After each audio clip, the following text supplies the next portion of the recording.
Okay. Aloha, welcome everyone. Thank you so much for joining us today for another episode of our Workforce Webinar Series. My name is Lamona Meredith. I'm the Director of Programs here at the Hawaii Workforce Funders Collaborative, and I'm also going to refer to our organization as HWFC. About our organization, we bring together key workforce system stakeholders and partners in the workforce development landscape to foster and build collaboration, alignment, and integrated efforts to help build a thriving and resilient workforce here in Hawaii. We provide data research and insights to inform workforce investment holders and stakeholders and partners to help leverage innovative tools and research. And we also help build a series of experiments and also workforce solutions to include sector-based strategies across the different landscapes here in Hawaii. Today's presentation is part of a Hawaii Workforce Equity Lab, which is a collaborative space for sharing ideas and solutions.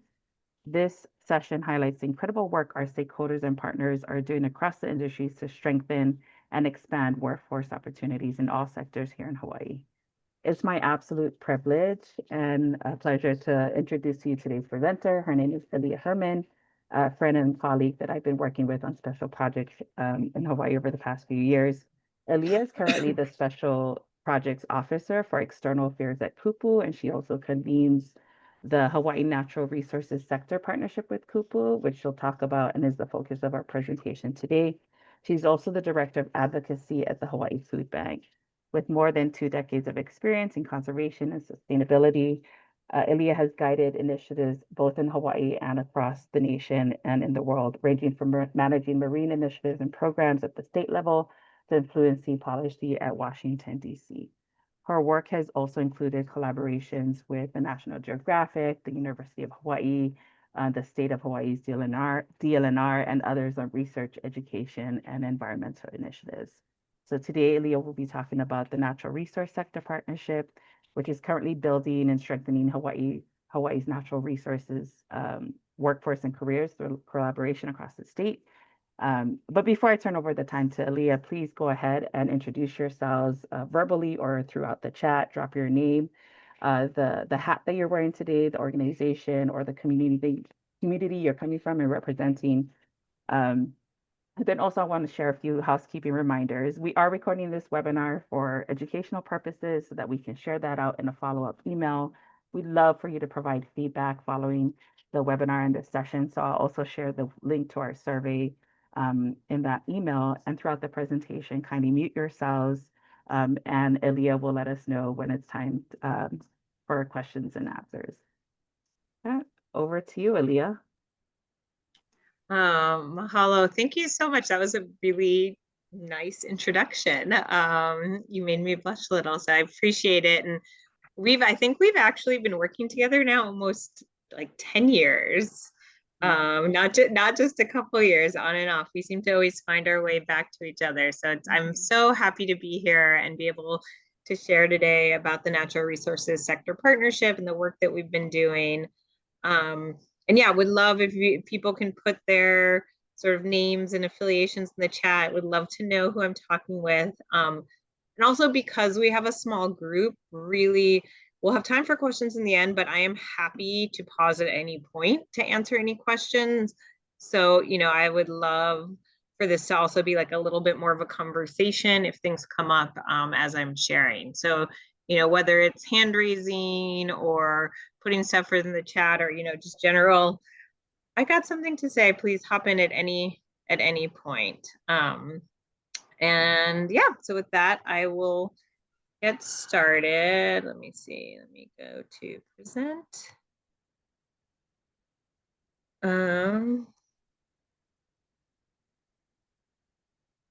Okay. Let me just move some of these things out of the way. All right.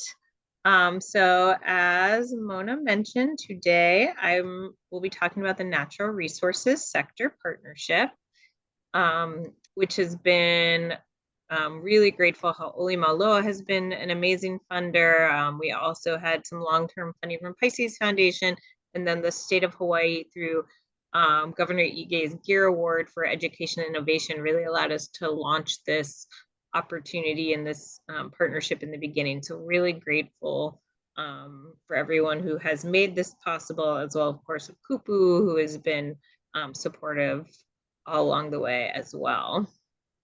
Let's see if I can... okay, so let me make sure. Okay, so what are we talking about today? So because, I wasn't sure how familiar everyone here would be with natural resource careers, we'll share a little bit about that, share an overview of the natural resource sector partnership, major accomplishments, ongoing initiatives, ways you can engage, and then of course, time for questions both at the end and throughout.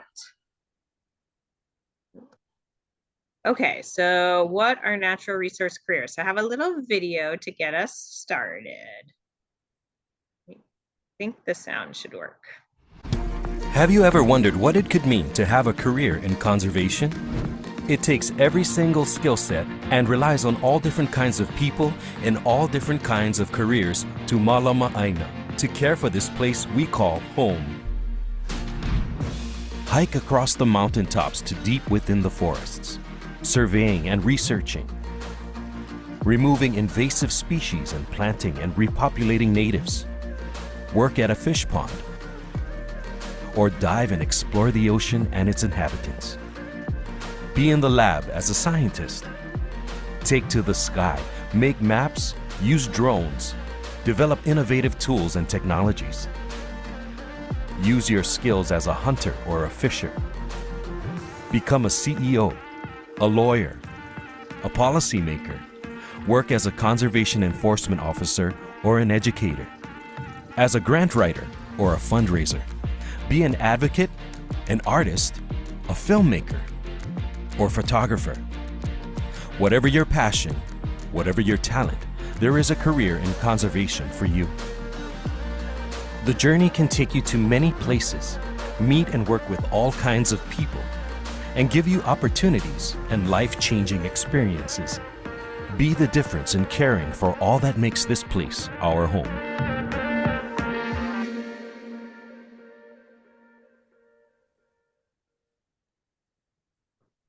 Okay, wait, how do I get?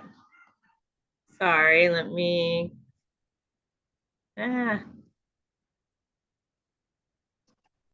Great video. Oh, there we go. Thank you. Yeah, we're really proud of that video. So we made that. So kind of maybe a little bit of history is the sector partnership really came out of a recognition that there was sort of initially a lack of awareness of all that is possible in this field. And that video was made. So we started working with Campbell and Kapolei high schools, and working in those schools really realized that the teachers, the administrators, the students weren't aware of what was possible for them to pursue, and that kind of natural resources were treated as kind of thought of as more like low-paying ag jobs that you sent kids who weren't thriving in traditional academic settings. And we wanted to really change the narrative, create some systemic changes to, help build that, homegrown natural resources workforce, and really get people to understand all the opportunities that were available. Because it makes sense. Like, who should be making the choices about what happens to our aina? It should be the people who are from this place and care deeply about this place. So that was kind of the idea behind the sector partnership, and a lot of the tools that we've created is to help really change that narrative and create opportunities. Okay. So what is the Natural Resource Sector Partnership? Well, it's a collaborative effort between educators and industry to change systems and better prepare and inspire Hawaii students to meet the current and future demands of natural resources professions in Hawaii. So as I mentioned, we've had a lot of amazing funders, and then we also work together, Kupu together with AE Consulting works to co-convene the sector partnership and bring people together to take action. To do this with an incredible advisory group So Hauʻoli Maoloa Foundation, Chamber of Commerce, Kamehameha Schools, the Hawaii Conservation Alliance, government partners like NOAA, U.S. Fish and Wildlife Service, DLNR, and education partners like Hawaii P20, Department of Education's Office of Hawaiian OHE, Office of Hawaiian Education, University of Hawaii, and then also the Army Natural Resources Program on Oahu. And we couldn't do this without sort of the mana'o and input from all of these amazing folks who join us. So how is the sector partnership set up? It's basically, we break it up into 3 different priority work groups. So building career awareness, connecting students to AINA and community, and investing in college and career preparation, access, and transitions. And so within each of these buckets, we then identify priority actions that we move forward. So this isn't just about talking, it's about making change. And this work has gone on. We had our first full sector partnership meeting in October 2022. And we just a few months ago had our 7th full meeting.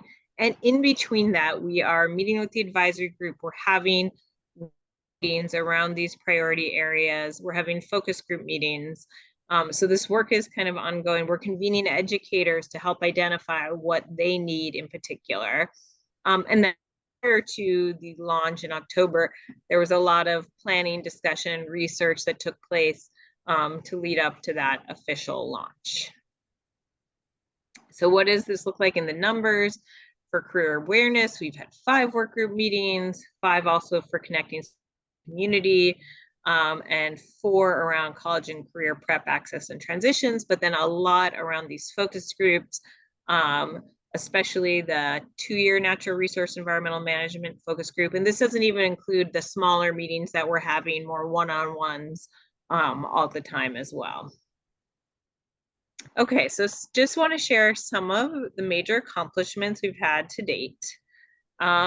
These include revising the career and technical education standards at the Department of Education, developing career posters and other tools like the video you saw, supporting the revisions of career pathway maps for natural resources management that Hawaii P20 has developed to work with high schools to help guide students, and our new 2-year NREM degree program at the community colleges. So the first one I want to share is we spent many years working closely, and I was a member of the Pathway Advisory Committee to revise the DOE's agriculture, food, and natural resources standards to ensure they were place-based and reflected the depth and breadth of the workforce. So for about 2 years, we gathered input from industry and education partners, got support from over 100 individuals, drafted revised standards. And there's a lot more to this, but it was a long journey. And last summer, the Pathway Advisory Committee approved those, and they should be or have been with the superintendent most recently, and we are just waiting for that final approval and posting. It's not there yet, but we will keep on them, and we expect those new standards to be posted soon. And just kind of a little backstory here, when these were originally proposed, they didn't mention the ocean. They lacked, the agencies that they talked about didn't exist in Hawaii. They were actually, written by someone from the middle of the country who didn't have any place or cultural context. And so we worked really hard to bring a whole range of people together to make these relevant and helpful for our students here today. So nothing is perfect, but we're really proud of the changes that were made, and they really will provide this more relevant and place-based framework to prepare and excite students to pursue local careers here, as well as give them the more broader global context. So we are eagerly awaiting the last little bit and hope that will come very soon. Okay, so the next piece is the development of the poster. So the Career Awareness Work Group led the process. The idea again was to give schools, high schools, middle schools, some tools to again showcase the variety of careers that were available. And we collaborated at full partnership meetings, work group meetings, sent out some of these job descriptions very specifically to people who held these positions to make sure we wanted to get it right. And so they include kind of digestible descriptions of the work as well as some suggested experience. And we were really happy to finish them up last year and have distributed them through our mailing list to the Office of Hawaiian Education, principals, complex area superintendent, get them out there. And this is some of the response we've gotten. So people have really loved them. They think they're perfect for their classes. They help them build curriculum. They give students ideas of what they can do. So it was really nice to get some of this response. And in terms of next steps, we're gonna, with the new school year coming, we're gonna push them out again, redistribute, including to counselors, school counselors, who are the ones who often are guiding the students in their career choices, as well as we are working to adapt them for use in elementary school classrooms. So, same images, but making kind of the language, making it sort of, more digestible for some of our younger students so they can start thinking even earlier about what might be possible. And so as as it says here, really the goal here is to improve awareness around the breadth of opportunities among educators, counselors, families, and students. And I think Mona's putting, yeah, go ahead, sorry. I just have a question. And actually, can you go back to the one you did right? Because I'm trying to understand how, back one more. Oh, one more. Yeah. So how does, I guess I'm trying to understand the new standards which will be adopted by the DOE and then the career pathway stuff. How are those linked? Once the DOE posts and approves these new standards, what does that actually do within the DOE? Sure. Yeah. So, right. I can back up. Thank you for asking that.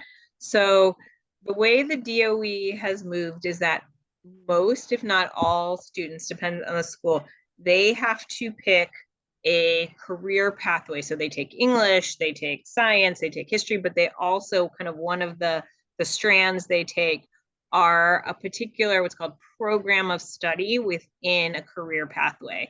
So the career pathway we were interested in was the agriculture, food, and natural resources career pathway. And within that is a program of study called natural resources management. And what a program of study, it's kind of like the career pathway is kind of like a college, and the program of study is like a major. And then what they have to do is take particular classes. So there's a year one intro foundations class that everyone in that career pathway takes. And then there's, natural resources management 1, natural resources management 2. And if they do it all 4 years, there's a work-based learning class. And then, so you have the class, and then the class is driven by the standards. So there were a lot of steps. One, we had to work to actually get them to change the programs of study, change those majors originally to make those a better reflection and break things up more appropriately. Then we also had to get them to adjust the classes they were offering. And then within each of those, drastically rewrite and change what teachers were being instructed to teach them. So the teachers still have autonomy, it doesn't have to happen in the order. They can choose how much time they spend on things, but the expectation is they will teach these components. So they need to spend time, on, and I haven't looked at them in, but for instance, learning about, basic ocean ecosystem components, basic policy elements, basic sort of Native Hawaiian management and practice elements, different, I think we included different things like environmental justice and, a number of words that I think we are not supposed to use anymore. But basically, so the standards are really important because that is what the kids are actually learning. So that's why those were critical. Otherwise, the teachers were being instructed to teach them things that made no, they were going to learn about grasslands and not coral reefs. Does that help answer your question? The career pathway piece is really almost, you know, it entices the students, like, come into this because these are the kinds of careers that you can do. So that's great. Yeah, I like that. Yes, exactly. So I mean, it has so much potential and really exciting. And, you know, like I said, we brought all kinds of people in to inform them, you know, folks from UH who are doing amazing work like Mehana Vaughn and others who are really at that cross section of natural resources management and cultural practice. We worked with actual, you know, DOE educators who understand how their students think and the kinds of, you know, what else they're learning, so we wouldn't be duplicative. We worked with, you know, people in the field who could also talk about it, like, this is what would be useful for them to learn. So we really brought a lot of different kind of people together to make sure these really made sense and were helpful and hopefully also exciting for students.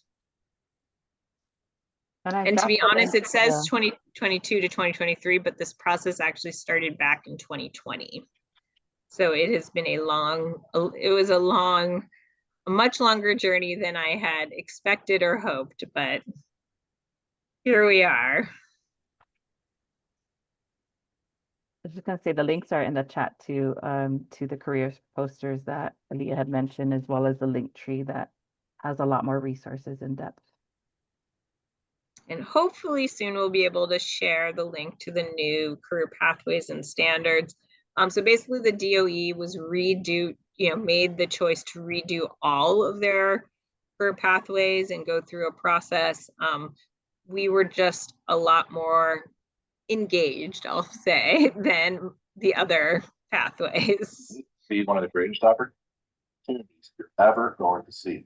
But for those who ignore this warning, they will see their portfolios plunge. Sorry, what was that? Was someone? I don't think, yeah. Was that a question Okay. from anyone? No, that was me trying to download that link to the video and an ad popped up. Sorry. Oh, No. got it. No problem. Okay. I'm gonna mute myself.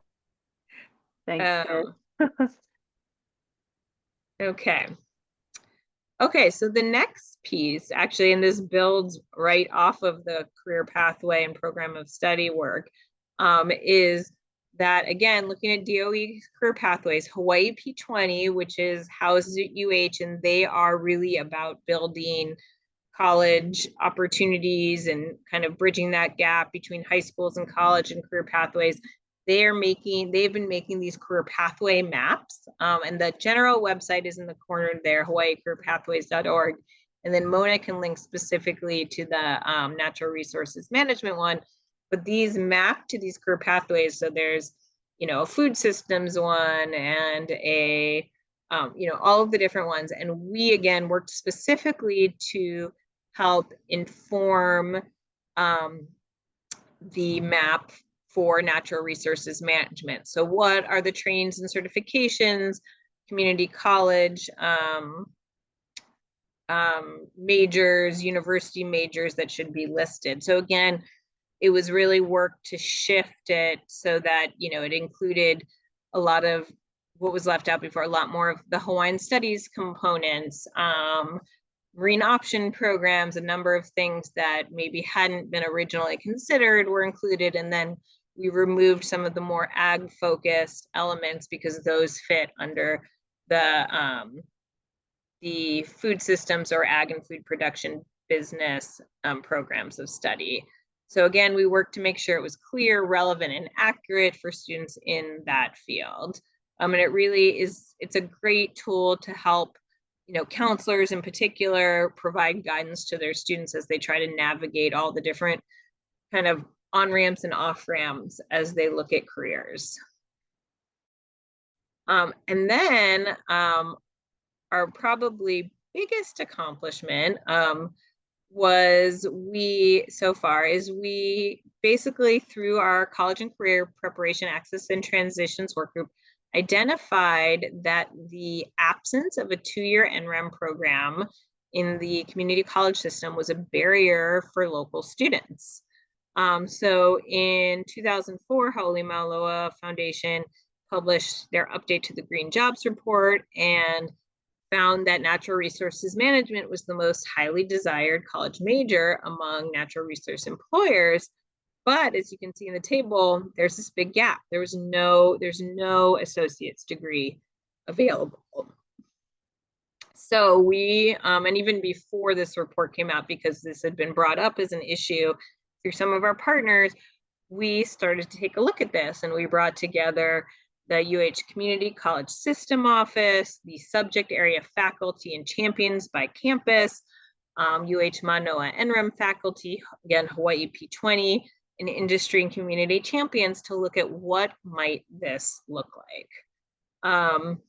And we really started this work about 2 years ago now, and sort of explored the kinds of degrees that might be an option, and settled on what is called a ASNS degree, which is an Associate of Science of Natural Sciences degree. And this has a number of specializations, like you can do it in biology or engineering.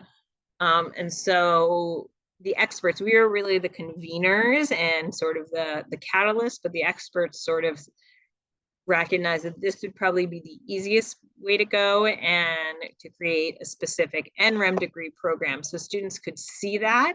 And if they completed all of those courses, they could go straight into the UH Manoa NREM degree program. So really streamlined. And like what we had heard from, some of our partners at Kapiolani College or Windward was that the way they had to manage it, it's not that students couldn't go to a 4-year from, by going through KCC, but they would need to be coached by an individual instructor to say, okay, now take this course.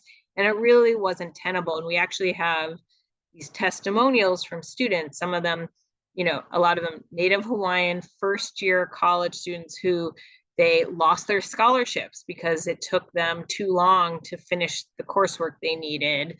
They had to spend more money. It took them more time because there wasn't a clear pathway. And these were people who eventually went into the 4-year NREM program and are now leaders in conservation in the community, but they really shared their stories of how hard it was to get there because of this gap, because there wasn't a clear pathway. And so there was a lot of work done over the last couple of years to draft, technical stuff, articulation agreements for all the campuses to kind of connect the 2-year courses to the 4-year courses.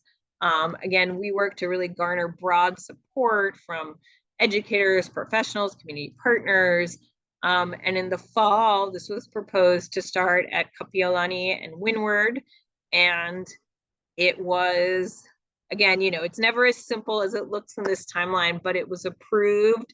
And in spring, the articulation was approved for all, agreement was approved for all campuses.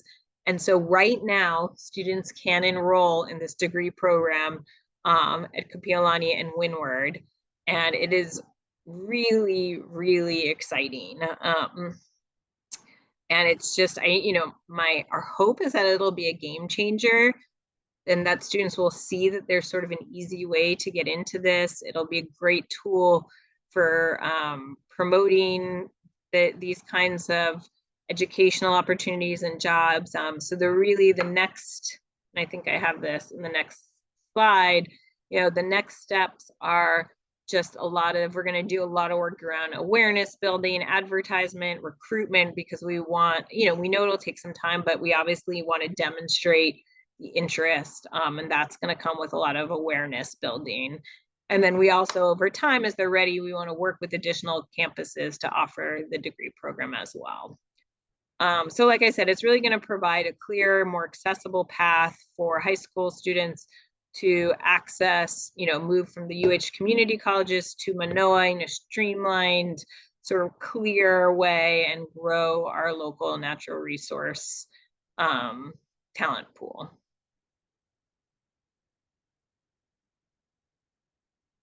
Okay, any questions on that?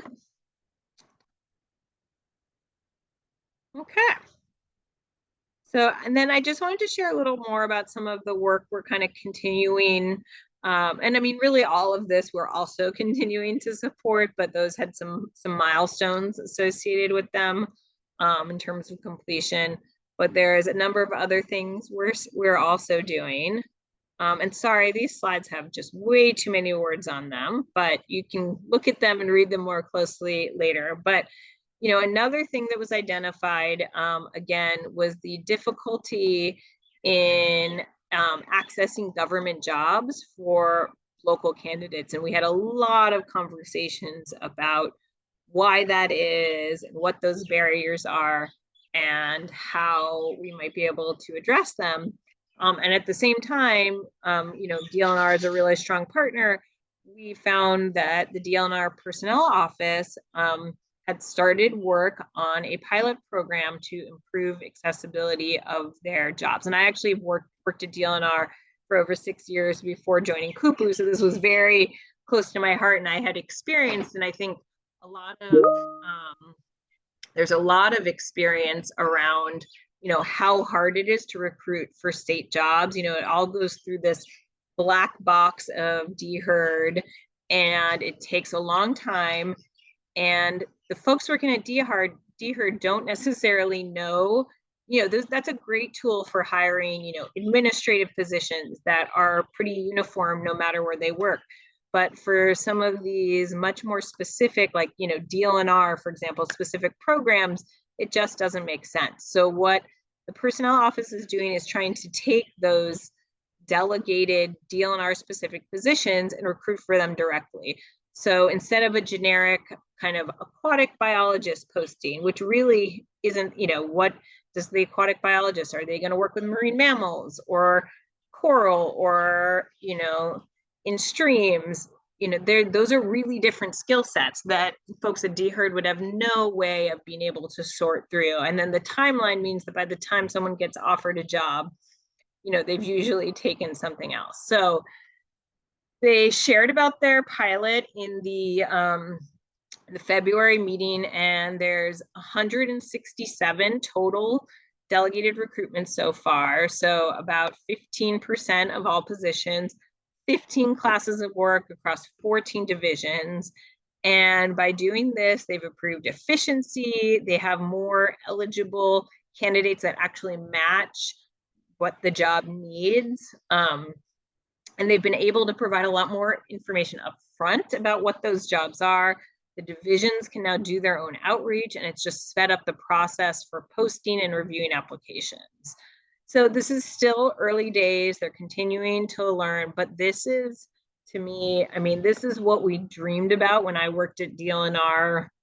You know, I guess I left about 8 years ago now. And I think it's a game changer. And Matt, I know I owe you an email. I think it's a model that can be used not just for DLNR, but across, you know, if this works, it can be used across the state. Now, I should also say, in talking with the personnel office, this is not a simple task. They had to spend months getting trained in the clunky, archaic DHERD system. So it's not that they can just say, oh, you use your system and do your own thing. They have to still work within the DHERD system. So there is a lot of investment that has to go into it. But once you get to that point, I think it's just going to pay dividends. So really excited to continue to track this, you know, help them promote it, and then see if it's something that can be replicated, you know, potentially across the state. So I think I said most of this already, but really it's, you know, historically these government jobs are some of the most stable and well-paying. And if there's not adequate awareness or access to these opportunities, you know, that's one of the ways we can break down barriers for local candidates and, you know, let some of these also other skill sets be uplifted in terms of some of the place-based knowledge and qualities along those lines to help those candidates get placed. The next thing I wanted to share about that we're continuing to kind of work on is we partner really closely with Hawaii Conservation Alliance's Nahulu Lehiva Huipapa or Next Gen Subcommittee. They are doing amazing work that's really kind of aligned with what we're doing, and we helped work with them on a position paper published last year on growth and retention of Hawaii's local workforce for biocultural resources conservation.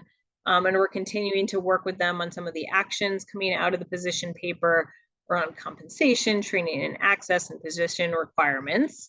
And just really continue how our two groups can kind of align and uplift each other and complement.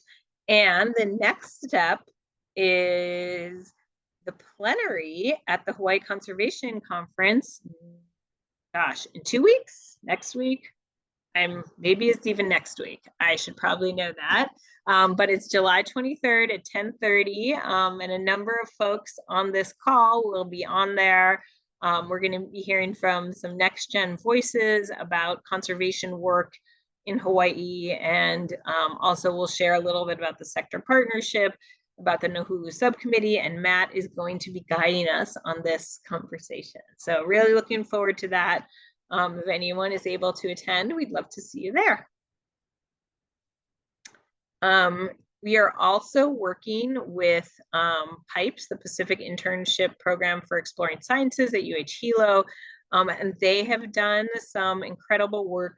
They basically kind of completely redid their framework of how they are doing. It's the same program, but of how they're talking about it and thinking about it. And they built this Mo'oaina framework to help grow Aloha Aina academic and career pathways. And by creating a new framework, it's the same internship program, but framed differently with some other components. They saw a 68% increase in Native Hawaiian, Pacific Islander, or local applicants into the program. So to me, that is like, that's exactly what we want to be doing. How can we change the way we are thinking about some of the things we do to make it feel relevant and accessible to our local candidates? So I think they are really a group to watch, and what we are looking to do is to hold a work group meeting where they can share more specifically about what they've done, how they've integrated this new framework, so that other organizations can maybe start to incorporate something similar to, again, help, you know, it's just the way we can help leverage and elevate the good work already being done. So we're not doing this work, but we have this kind of unique ability to bring people together and also to help promote the kinds of things we're doing. And hopefully this kind of framework can be incorporated into other programs. And then I think the last thing I have on here is we are also working through the career work to develop a strategic communications plan. So you've seen we've developed a lot of tools already, the video, the posters, but we really want to look at developing a full communications framework again to try to change the way people think about natural resource careers. And our external affairs team at Kupu, including Keisha, who's on this call, are going to take the lead on that. We've already done a fair bit of work around messaging strategies and tactics and metrics, but really continuing to adapt the framework into a formal communications plan and figuring out how we roll that out is the next step, and really help all of our partners better align their career awareness efforts and make a greater impact. So with that, in terms of ways to engage, love to have anyone who's interested join either our full sector partnership meetings or work group meetings. The next full meeting will be in late October, early November. The invite is forthcoming, and we're really in a place, I think, where we're going to take a little bit of a step back and look at, you know, are these still these areas of focus are, you know, we developed them about 3-4 years ago now. So really taking a step back, making sure these are still the right areas to focus. Are there other things we should be looking at? So, anyone, please share this out. You can be part of helping to shape the future of the sector partnership. And then the other piece in terms of ways to engage, we're currently supported by Hau'oli Malo. We hope they'll continue to provide support, but that's not sort of, we need to have a diversification of funders, and our current funding will end next year. And so we're trying to figure out kind of the next steps on that. So that's the other piece to keep us going. So with that, I can stop to take any more questions, and just really thank you all for your time and your interest. Just so grateful to be able to share this and share all this work.